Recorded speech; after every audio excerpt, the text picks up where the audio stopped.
buildings represent 40% of the EU's energy consumption. How can they become more efficient?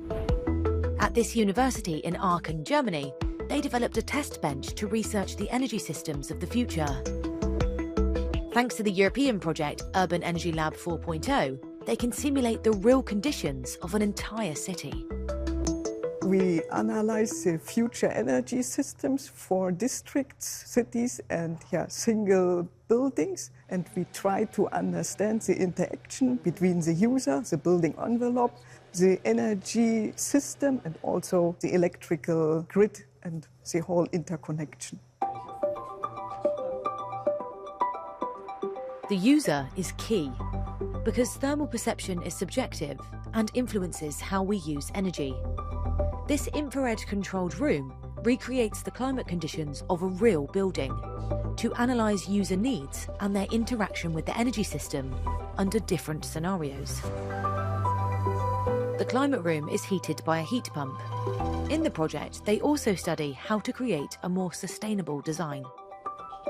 Heat pumps will be the main technology in the future heating our buildings. Emissions from heat pumps come from direct and indirect emissions.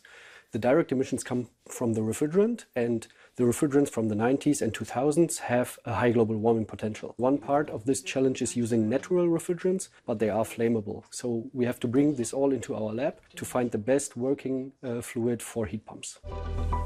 This project cost €5.5 million. 45% was funded by the EU cohesion policy, another 45% by the German federal state of North Rhine-Westphalia. The remaining 10% was financed by German research centers. Schon als Jugendlicher habe ich von energieeffizientem Wohnen, Null-Energiewohnen geträumt.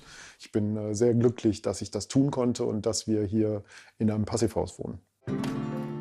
His house has no radiators. Only an electric heat pump partially powered by solar panels. The temperature is maintained thanks to thermal insulation and mechanical ventilation, which allows for air circulation without losing energy.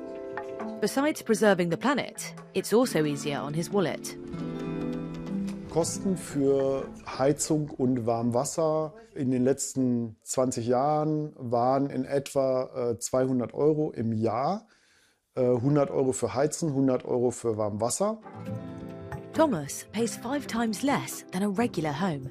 With these savings, he recovers some of the extra cost of energy-efficient construction, while also lowering his carbon footprint.